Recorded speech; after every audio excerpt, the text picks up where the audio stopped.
बिस्मिल्लाहिर्रहमानिर्रहीम। नवंबर के माह में एक शरीफ घराने की लड़की की शादी हुई। लड़का सरकारी नौकरी करता था और शरीफ भी था, इसलिए रिश्ता भी आसानी से हो गया था। मगर शादी की रात जब दूल्हा अपने कमरे में आया तो देखा बीवी रो रही है। वो समझा शायद घर वालों की जुदाई का गम है। शोहर ने पूछा क्या हुआ है। बीवी ने बदतमीज़ी से जवाब दिया कि तुम्हें क्या। शोहर बोला कि ये पूछना मेरा फ़र्ज़ है। शोहर बीवी के थोड़ा करीब गया तो कहने लगी, मुझे हाथ मत लगाना, मुझे बस अभी तलाक दो। शोहर ने घबराते हुए पूछा कि तलाक क्यों। बीवी, मैं किसी और से मोहब्बत करती हूँ। शोहर, तो फिर मुझसे शादी क्यों की। बीवी बोली, मेरे घर वालों ने ज़बरदस्ती की। शोहर, क्या अब भी वो तुमसे शादी करेगा जिसके लिए तुम ये सब कुछ कर रही हो। बीवी, बिल्कुल करेगा, वो मेरे बगैर नहीं रह सकता। शोहर ने पूछा, क्या तुम्हें इसका नंबर याद है। बीवी, इसका नंबर मैं कैसे भूल सकती हूँ। शोहर ने जेब से मोबाइल निकाल कर उसे दिया और कहा, इसको कॉल करके कहो कि तुमने इसकी खातर तलाक ले ली है। बीवी ने नंबर मिलाया। आगे से आवाज़ आई, हेलो, कौन। मैं सादिया। कौन सादिया। वो बोली, देखो मैं इस वक्त बहुत दुख में हूँ और तुम तो मुझे कभी ना भूलने के वादे करते थे, 2 दिनों में ही भूल गए। देखो तुमने मुझे फ़ोन क्यों किया। मैं तुमसे कोई बात नहीं करना चाहता। ये तुम कैसी बातें कर रहे हो। मैं यहाँ तुम्हारी खातर तलाक ले रही हूँ और तुम बात ही नहीं करना चाहते। देखो जो होना था हो गया, अब तुम तलाक ले भी लो तो मेरे घर वाले एक तलाक याफ्ता लड़की से कभी भी मेरी शादी नहीं करेंगे। और तुम, क्या तुम भी मेरा साथ नहीं दोगे। सादिया, तुम मेरी ज़िंदगी से जा चुकी हो, अब मुझसे कभी भी रब्ता करने की कोशिश ना करना। ये कहकर इसने कॉल काट दी। लड़की ने अपने शोहर की तरफ देखा, वो भी पास खड़ा उसे देख रहा था। लड़की कुछ अफसुर्दा सी हो गई थी तो शोहर उसे अकेला छोड़कर बाहर निकल गया। लड़की का सर चकराने लगा था। कुछ ही पल में वो होश खो चुकी थी। शोहर थोड़ी देर बाहर गुजारने के बाद कमरे में आया तो बीवी बेहोश पड़ी थी। वो पहले तो उसे देखकर घबरा गया, फिर थोड़ी हिम्मत करके घर वालों को आवाज़ दी। वो उसे हस्पताल ले गए। वहाँ जाकर पता चलता है कि बीवी को कोई दिमाग का मसला हो गया है, शायद कोई सदमा है। लड़के के घर वाले लड़के को शक की नज़र से देखने लगे, जैसे इसने कोई परेशानी वाली बात की हो, मगर वो सब कुछ जानते हुए भी लाइल्मी का इजहार करता है। कुछ देर बाद डॉक्टर कमरे से बाहर निकलता है। वो शोहर को एक तरफ ले जाकर कहता है कि तुम्हारी बीवी को किसी बात का गहरा सदमा है। मैंने दवा तो दे दी है, अब बस उसे आराम की ज़रूरत है। अब आप उसे घर ले जा सकते हैं। शोहर बीवी को घर ले आता है। घर पहुंचते ही सब घर वाले दुल्हन के गिर्द जमा हो गए और हाल दरियाफ्त करना शुरू कर दिया, मगर दुल्हन खामोश रही। लड़के ने घर वालों से कहा उसे आराम की ज़रूरत है और सहारा देकर कमरे में ले आया।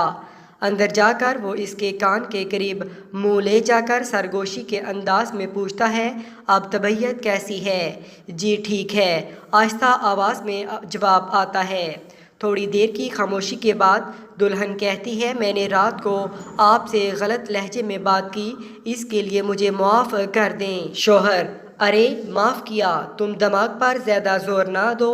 और हाँ, मैं भी तुमसे एक बात पूछूं। बीवी, जी पूछिए। शोहर, अच्छा अब तुम्हारा क्या इरादा है। कुछ नहीं, बस अब मुझे ज़िंदा नहीं रहना, ख़ुदकुशी कर लूँगी। शोहर, ख़ुदकुशी क्यों। क्योंकि जो गुनाह मैंने किया है इसकी सज़ा सिर्फ़ ख़ुदकुशी ही हो सकती है। गुनाह, कौन सा गुनाह मोहतरमा। मोहब्बत का गुनाह। मैंने मोहब्बत की थी। शोहर, मगर मोहब्बत गुनाह तो नहीं। बीवी, मगर जब महबूब बेवफाई करे तो मोहब्बत गुनाह बन जाती है। शोहर, बेवफा कोई नहीं होता, मगर हालात के हाथों मजबूर ज़रूर हो जाता है। اب تم اپنی ہی مثال لے لو، تم نے اپنے باپ اور بھائیوں کی عزت کی خاطر اپنی محبت کو قربان کر دیا۔ بیوی اس ساری گفتگو سے بیزار ہونے لگی۔ شوہر بھی بات مختصر کرتے ہوئے میں کل سے آفس جاؤں گا۔ بیوی تو مجھے کیوں بتا رہے ہیں؟ شوہر تم میری بیوی ہو اور تمہیں پتہ ہونا چاہیے کہ میں کہاں گیا ہوں۔ بیوی دیکھیے، مجھے یہ بتانے کی زحمت نہ کریں تو بہتر رہے گا۔ مجھے آپ کے کام سے کوئی سروکار نہیں، مجھے سب مردوں سے نفرت ہو گئی ہے، سارے مرد ایک جیسے ہی ہوتے ہیں۔ شوہر اچھا تو کیا مجھ سے بھی نفرت کرتی ہو؟ بیوی کیا آپ مرد نہیں ہیں؟ شوہر کیا تم ان مردوں میں اپنے والد اور بھائی کو بھی شامل کرتی ہو؟ بیوی کچھ بولنے ہی لگی تھی کہ شوہر کے موبائل کی گھنٹی بجی اور وہ فون سنتا ہوا کمرے سے باہر آ گیا۔ بیوی لیٹے لیٹے ہونے والی گفتگو کے متعلق سوچنے لگی۔ شوہر کے موبائل پر کال اس لڑکی کے والد کی تھی جو بیٹی کا حال پوچھ رہا تھا اور شوہر بڑے ہی ادب سے بات کر رہا تھا۔ شوہر واپس آیا تو بیوی نے پوچھا کس کی کال تھی؟ شوہر مسکراتے ہوئے آپ کو تو کوئی مطلب نہیں ہے، رات کافی ہو چکی تھی۔ شوہر اپنا کمبل اٹھا کر صوفے پر چلا جاتا ہے جبکہ بیوی بیڈ پر سوئی ہوتی ہے۔ بیوی آہستہ سے بولتی ہے آپ نے کسی کو کچھ بتایا تو نہیں؟ شوہر کیا بتاتا، یہی کہ ہمارا بستر الگ ہے۔ ارے کیا ہو گیا ہے، یہ ہمارا میاں بیوی کا معاملہ ہے، میں کسی اور کو کیوں بتاؤں گا۔ اب سو جاؤ اور صبح مجھے فجر کے لیے جلدی اٹھا دینا، آفس بھی جانا ہے۔ بیوی کے منہ سے بے اختیار جی نکل جاتا ہے۔ صبح جب شوہر کی آنکھ کھلتی ہے تو بیوی پہلے سے ہی نماز پڑھ رہی ہوتی ہے۔ شوہر وضو کر کے مسجد چلا جاتا ہے۔ جب واپس آتا ہے تو بیوی کچن میں کھانا پکا رہی ہوتی ہے۔